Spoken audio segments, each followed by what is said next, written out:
పూజలు హోమాల ద్వారా దైవ అనుగ్రహాన్ని పొందండి.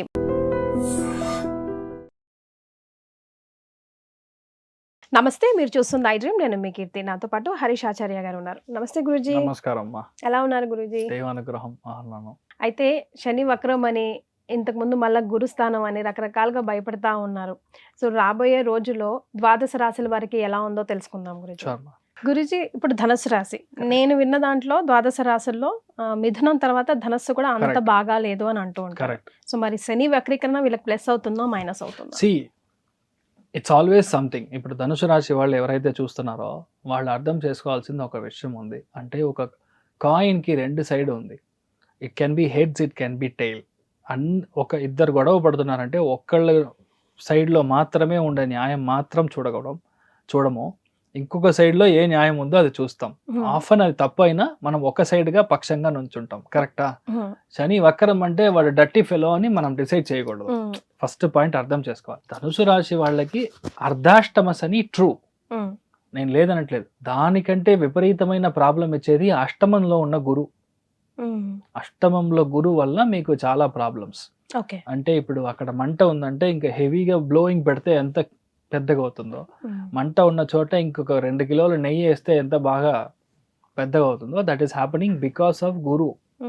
గురువు ఒక చేంజ్ లోనే మీకు నేను చెప్పాను. ధనుసులో పుట్టిన ఎవరైనా సరే డైలీ మార్నింగ్ పశువు నెయ్యి ఒక చిన్న గిన్నెలో వేసుకొని మొహం చూసి దాన్ని ఇచ్చేయాలి, దానం ఇచ్చేయాలి అని చెప్పాను. అలా చేస్తా ఉంటే దీని ఎఫెక్ట్స్ ఆటోమేటిక్ గా కట్ అవుతుంది. ఎక్కడైతే పశువులను చూస్తావో, గోర సంరక్షణ ఎక్కడెక్కడ జరుగుతుందో అక్కడ మనం దానం చేయాలి. నార్మల్ గా వచ్చి మీరు కూరలు చాలా మంది మనం ఇస్తాం. అంటే చాలా చెట్లు ఉంటుంది, అవిసాకు అని చెప్తాం, ఆకుకూరలు అవన్నీ ఇస్తాం. అది మాత్రం కాకుండా అన్ని ఫ్రూట్స్ ఇవ్వాలి. దాంట్లో ఉప్పుడు బియ్యం ఇవ్వకూడదు మెయిన్ గా. సో అది కాకుండా మీ అన్ని బియ్యము, బెల్లం ఇదంతా దానం ఇచ్చేటప్పుడు ఆటోమేటిక్ గా సెట్ అవుతుంది. గోశాలకి ఈ దానాలు బిఫోర్ స్టార్ట్ ఇట్ సెల్ఫ్ నేను చెప్తున్నా, అంత పెద్ద మార్పు వస్తుంది. ఇప్పుడు శని వక్రంగా ఉందంటే, ఇప్పుడు నేను చెప్పే లాజిక్ ప్రకారం కర్కాటకంలో, కన్యాలో, లేదంటే ధనుసు మన వృశ్చికంలో, మీనంలో ఏ గ్రహం మీరు వక్రంగా ఉన్నా 200% మీకు మంచిదే జరుగుతుంది. ఎలా మంచిగా జరుగుతుంది I will explain now. First విషయం, అమ్మ దగ్గర అండర్స్టాండింగే లేదు. మీ అమ్మకు మీకు అస్సలు పడదు. మీ అమ్మ మమ్మల్ని చూస్తే చేతిలో కట్టబెట్టుకొని కొట్టడానికి రెడీగా అవుతున్నారు అన్న సిచ్యువేషన్ లో ఇప్పుడు మీ అమ్మ సెట్ అయిపోతారు. అమ్మ నుంచి రావాల్సిన ప్రేమ ఏదైతే ఉందో అది గ్యారంటీగా దొరుకుతుంది. సో ధనుసు రాశి వాళ్ళకి ఫస్ట్ విషయం, ప్రేమ మదర్ సైడ్ నుంచి ఖాయం. మీ బాబాయ్ వల్ల ఇష్యూ, లేదంటే మీ మామ వల్ల ఇష్యూ. చుట్టాలంటేనే అబ్బా నారాయణ వద్దురా స్వామి నేను వెళ్ళిపోతాను అన్నట్టు ఒక సిచ్యువేషన్ లో ఇప్పుడు ఈ చుట్టాలకు సంబంధించిన ప్రాబ్లమ్స్, చుట్టాల వల్ల అయ్యే సమస్యలు, చెడు పేరు, ఇదంతా క్లియర్ అయిపోతుంది. సో ఇప్పుడు ఏ చుట్టాలు అయితే వద్దని, ఏ రిలేషన్షిప్ అయితే వద్దని మీరు బయటికి వెళ్ళారో ఇప్పుడు వాళ్ళందరూ మళ్ళీ ఐక్యమత్యం అవుతారు. So they will come and try to unite with you. చాలా పెద్ద విషయం ఇది. రెండవది. మూడవది విషయం, అసలు ఇల్లు కట్టడం అనేది నా జాతకంలో లేదు సార్. కొన్ని జాతకాలు అంతే, మన సినిమాలో ఆ డైలాగ్ రెగ్యులర్గా మనం చూస్తాం. అలా లేదు.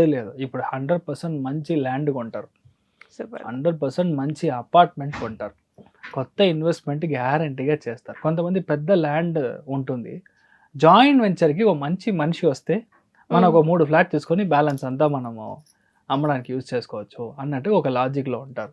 ఇప్పుడు that's a right time for you to make it.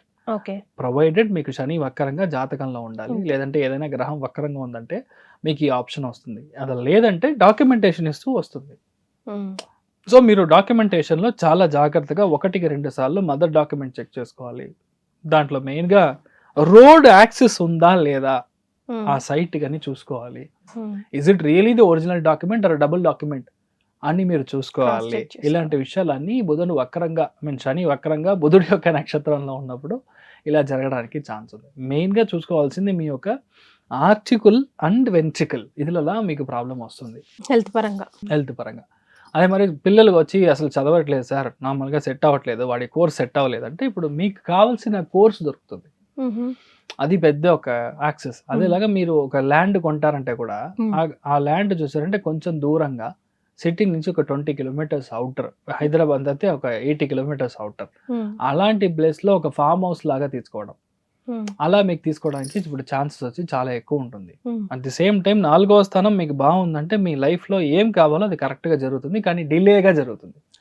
Delay doesn't mean it will not happen, it will happen, కానీ అది డిలేగా జరుగుతుంది. ఎవరైతే మెయిన్గా ఎవరైతే టీచర్స్ ఉన్నారో, బ్యాంక్లో ఆడిట్ చూసే మనుషులు ఎవరైతే ఉన్నారో, అకౌంటెన్సీ చూసే మనుషులు ఎవరైతే ఉన్నారో, ప్రొడక్షన్లో ప్లాస్టిక్ మ్యానుఫ్యాక్చరింగ్ చేసే మనుషులు ఎవరైతే ఉన్నారో, వీళ్ళందరూ చాలా జాగ్రత్తగా ఉండాలి. డెఫినెట్లీ అకౌంట్స్లో ఇష్యూ రావడానికి ఛాన్స్ ఉంది.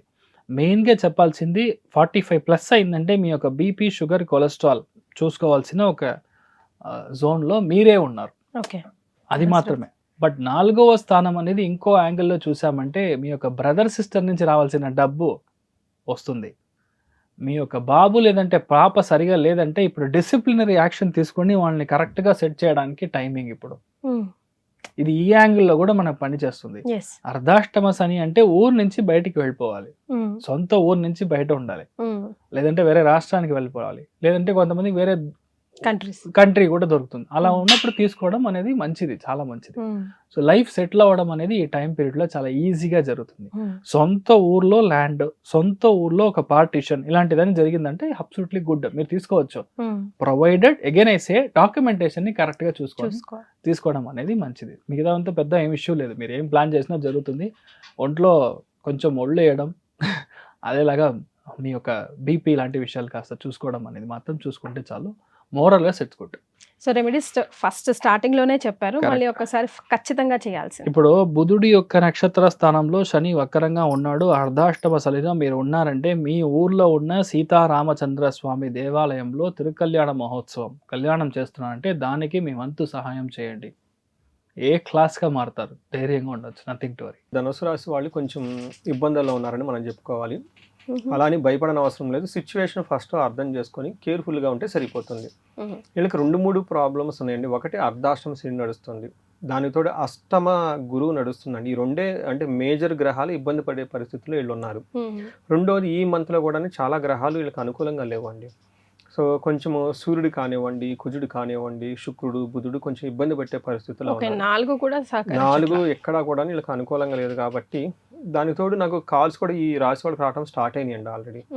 సో నేను మనం ఉగాది రాశి ఫలాలు చేసుకున్నప్పుడు కూడా ఇదే చెప్పాను, ధనుసు రాశి వాళ్ళకి కొంచెం కేర్ఫుల్గా ఉండవలసిన మంత్ అని చెప్పేసి. స్లోగా వాళ్ళకి ఆ హీట్ వస్తుంది చాలామంది.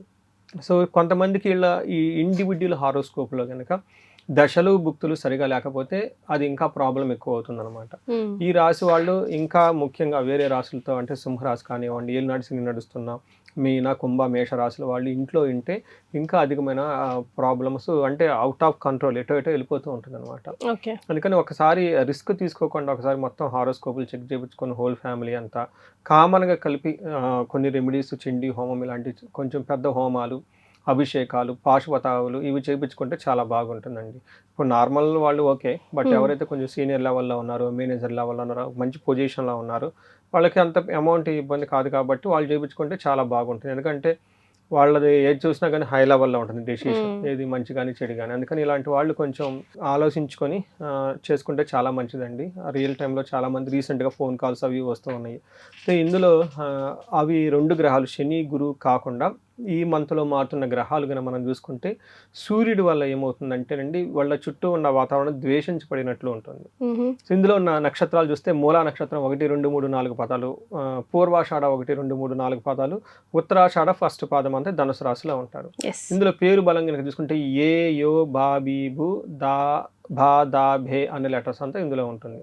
ఇందులో ముఖ్యంగా మనం గమనించుకోవాల్సింది ఏంటంటే వీళ్ళకి గ్రహాల యొక్క స్థితి అనుకూలం మనం చూసుకుంటే 4 గ్రహాలు, అన్ని గ్రహాలు ఏది వీళ్ళకి అంత సరిగా సపోర్ట్ ఇవ్వటం లేదు. కాకపోతే నెగిటివ్ సైడ్లో తీసుకుంటే మైల్డ్గా ఎఫెక్ట్ అవుతున్నాయి అని చెప్పుకోవాలి. అంటే పాజిటివ్ అయితే ఖచ్చితంగా లేదు, బట్ అదర్ సైడ్ ప్రతికూలంగా కనుక ఏదన్నా కనుక చూసుకుంటే ఇందులో వాళ్ళకి చాలా పరిస్థితి వీళ్ళు కంట్రోల్ చేసుకోలేని పరిస్థితుల్లో ఉంటారు. అలానే అన్ని గ్రహాలు ఉండటంతో అంత పెద్ద ఎక్కువగా రిస్క్ తీసుకునే అవకాశం కూడా చేయొద్దు ఎవరు. కొంచెం ఆలోచించి పేషెన్సీగా ఉంటే బాగుంటుంది ఈ మంత్లో. ఇందులో మనకేం చెప్తారంటే సూర్యుడి వల్ల ఇలా చుట్టూ ఉండే వాతావరణం ద్వేషపూరితంగా ఉంటుంది. మనకి లఘు గోచారం, సూక్ష్మ గోచారం ఇదే చెప్తూ ఉంటారు అనమాట. ద్వేషం, శోకం, కలహం, పుత్రార్థ లాభమాత్ర అని చెప్పేసి ఒక బుధుడు వల్ల మాత్రం కొంచెం బెనిఫిట్ ఉంటుంది. అది కూడా పిల్లల వల్ల కానివ్వండి, హెల్త్ విషయంలో కానీ, ధనం విషయంలో బుధుడు కొంచెం వీళ్ళకి సపోర్ట్ ఇస్తున్నారు.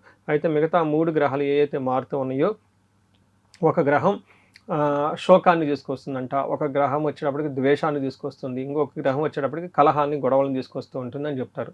అయితే ఇవి ఎంత శాతం అంటే చాలా మైల్డ్గా ఒక 30-40% మాత్రమే వీళ్ళకి ఈ యొక్క ప్రభావం ఉంటుంది. అంటే వీళ్ళకి తటస్థంగా ఉండొచ్చు, లేదంటే లైట్గా ప్రాబ్లం ఉండొచ్చే తప్ప విపరీతంగా భయపడనంత అవసరం అయితే లేదు. ఎందుకంటే విపరీత వేదాన్ని కొన్ని కాన్సెప్ట్లతో ఈ చెడు చేయాల్సిన ప్లానెట్కి వేరే గ్రహాలు అడ్డు వస్తున్నాయి అనమాట. దాంతో తీవ్రత చాలా తక్కువగా ఉంటుందని చెప్పుకోవాలి. అయితే మనకి 9వ స్థానంలో సూర్యుడు ఉండటంతో వీళ్ళకి చాలా ఇన్నోసెంట్గా కూర్చొని ఉంటే వీళ్ళ చుట్టూ కావాలని చెప్పేసి గొడవలు పెట్టి కన్ఫ్యూజ్ చేసేస్తూ ఉంటారు. ఒకదానికి ఒకటి లింక్ పెట్టేసి నీకు శాలరీ హైక్ కావాలంటే ఇన్ని పనులు చేయాలి, ఇది చేయాలంటే ఇది చేయాలి, ఇచ్చేవాళ్ళు ఏదో ఇవ్వచ్చు కదా, ఇట్లా రకరకాల ట్విస్ట్లు ఇవన్నీ పెట్టేసి ఈ రాశి వాళ్ళకి ఇస్తుంటారు.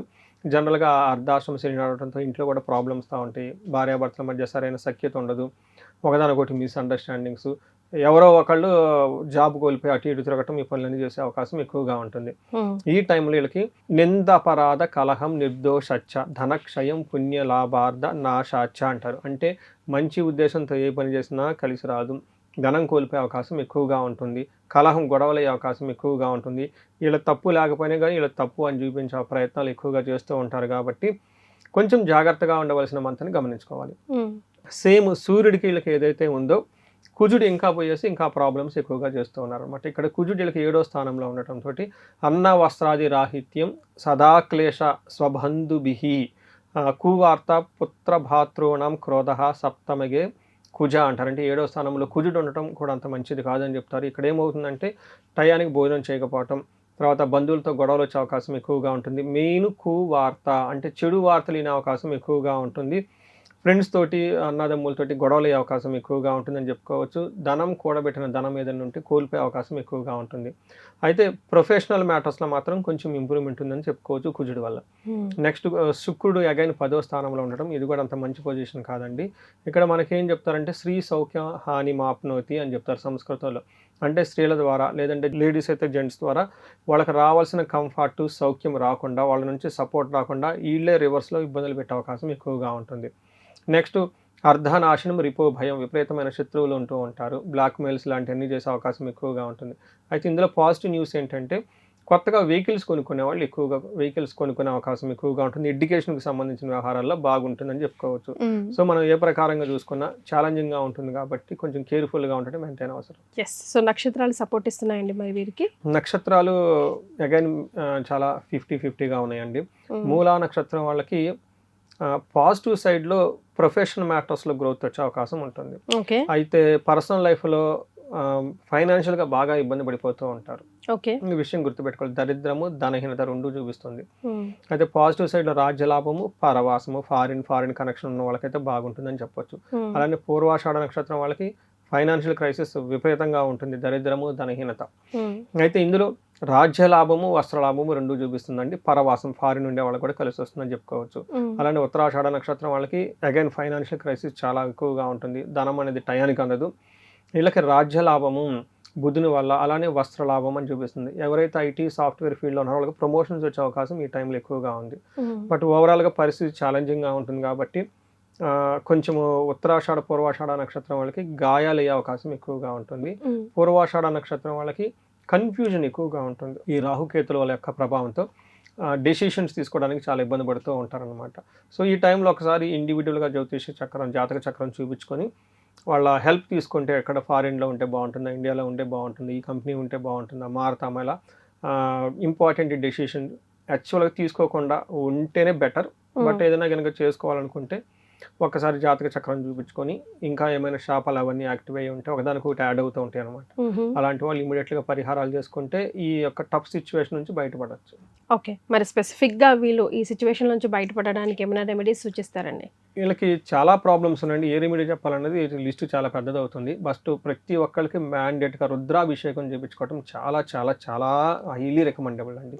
అట్లీస్ట్ దేవస్థానానికి అంటే గుళ్ళో కొంతమంది మహాన్యాసపూర్వకంగా ఏకారుద్ర రుద్రాభిషేకం రెగ్యులర్గా చేయరు.